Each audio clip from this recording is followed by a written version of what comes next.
Watch more programs like this on cable and stream with PCN Select. Subscribe at PCNTV.com.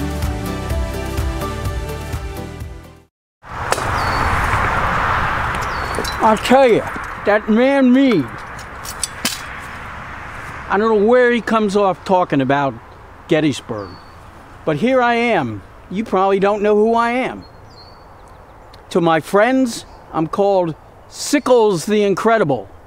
To my few detractors, I'm known as the American Scoundrel.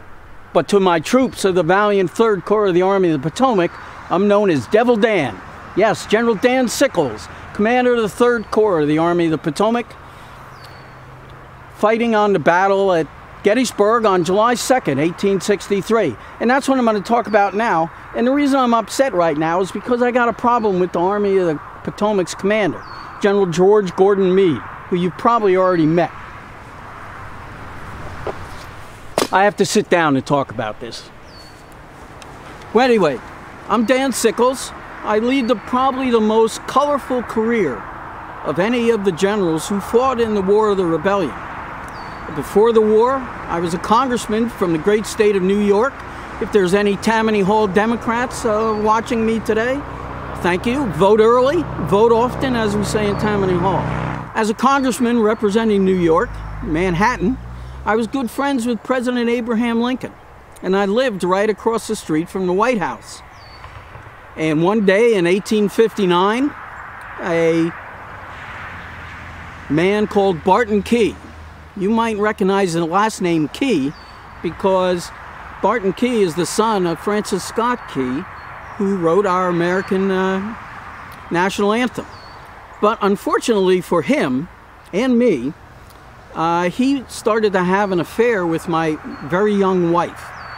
And one Sunday in 1859, I saw Barton Key in front of my house in Lafayette Square, and he's waving a white handkerchief.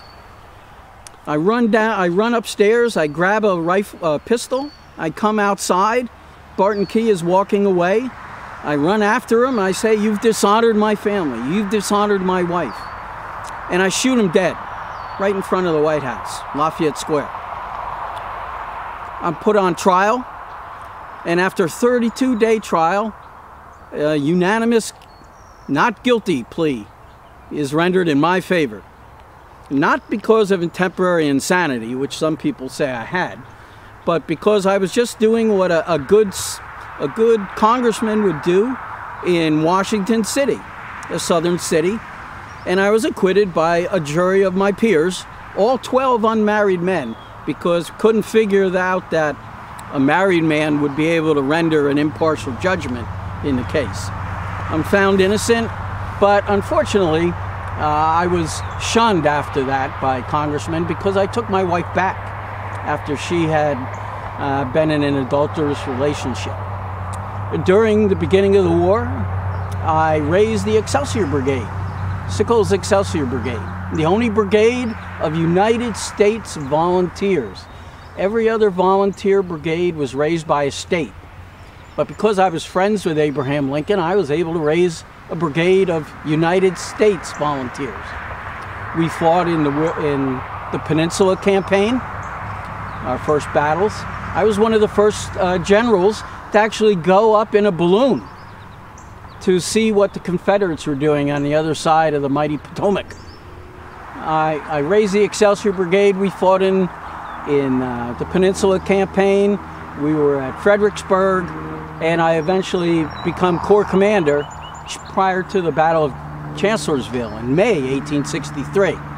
And what happens in the Battle of Chancellorsville is going to affect my decision when I arrive here at Gettysburg in July 1863. At Chancellorsville, the 3rd Corps suffers the most battle casualties in that engagement. In that engagement, I lose 2 of my 3 division commanders, mortally wounded. And I occupy a position called Hazel Grove, which is an excellent artillery position. And I tell General Hooker, who is one of my good friends, that I should not abandon Hazel Grove because it's a great artillery position. Sure enough, I'm ordered to withdraw, 32 Confederate cannons immediately wheel up onto Hazel Grove and engage the Union forces in a crossfire around the Chancellor's mansion. And we have to withdraw across the river. Hooker is eventually relieved of command. He's my good friend, and unfortunately, the commander of the 5th Corps of the Army of the Potomac, Major General George Gordon Meade, he's a regular Army officer. I'm the highest ranking volunteer officer in the Army of the Potomac, a very clique-ridden organization composed of regular Army officers. And since I am the highest ranking volunteer, and General Meade doesn't like my personal habits, he's a little reluctant to talk to me in person. So I arrive on the battlefield at Gettysburg late at night on July 1st, 1863, with my 3rd Corps. We came up from Emmitsburg, Maryland. We arrive here around 10 o'clock at night. My soldiers go into bivouac, and I meet up at Cemetery Hill for a quick conference with General Meade and other high-ranking Union officers, and I'm directed to put my troops on the far left flank, where my troops are in bivouac. Unfortunately, General Meade is so concerned about actions on the right flank at Culp's Hill that he pays no attention to what's going on the left flank. And I ask him for orders several times. Where do you want my troops to go? And he says, occupy the ground occupied by General Geary. Unfortunately, that general had already left his position somewhere in the vicinity of a hill called Little Round Top. He wasn't up there because he had too many troops to go up that steep mountain and have 5,000 soldiers bivouac for a few hours. So I didn't actually know where to go. And I asked several times. My headquarters was only 400 yards away from General Meade. He wouldn't come to visit me. He sent his son, a captain, to tell me to occupy the ground occupied by General Geary. I told him there was no ground to occupy.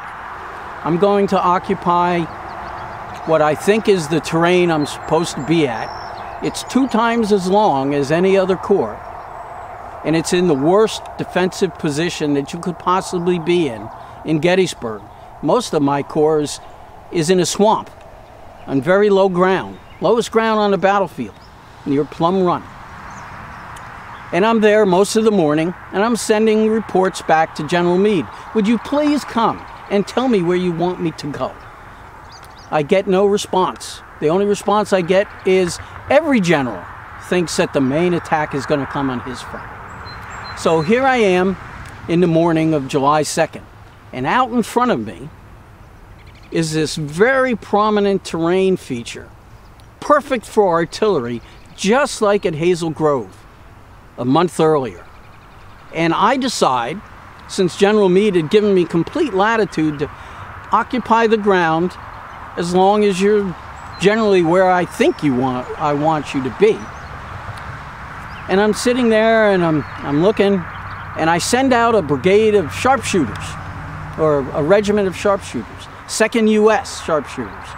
They go up across the Emmitsburg Road to a group of trees, Pitzer's Run.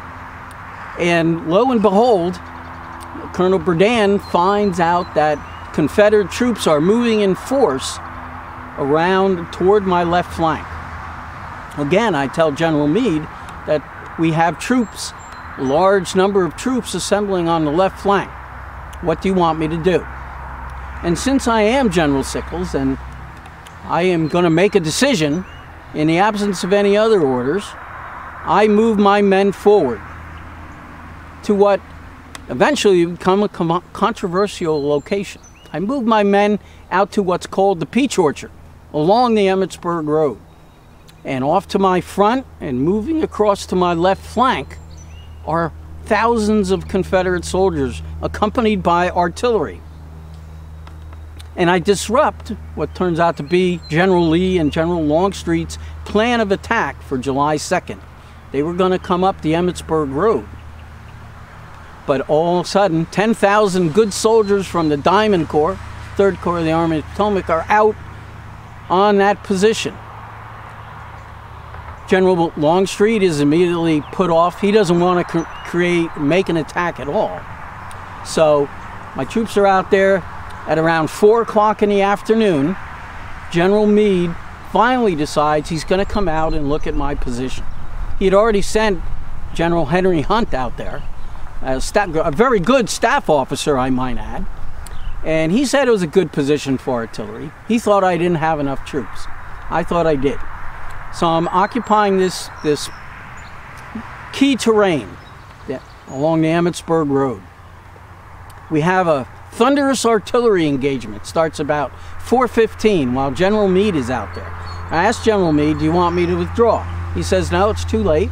The battle has started. Fight where you are. At that moment, a shell goes over the head of us and explodes. General Meade is riding a borrowed horse. The horse is spooked and runs toward the Confederate lines. Troops from the 3rd Corps corral the horse and bring General Meade back. And I wonder what would have happened if that horse had kept going. It would have been better for me, probably. So I have this fight going on, thunderous artillery bombardment. The Confederates on the other side thought the artillery attack on July 2nd was worse than the artillery at Antietam the previous September. Fired up most of the long-range ammunition.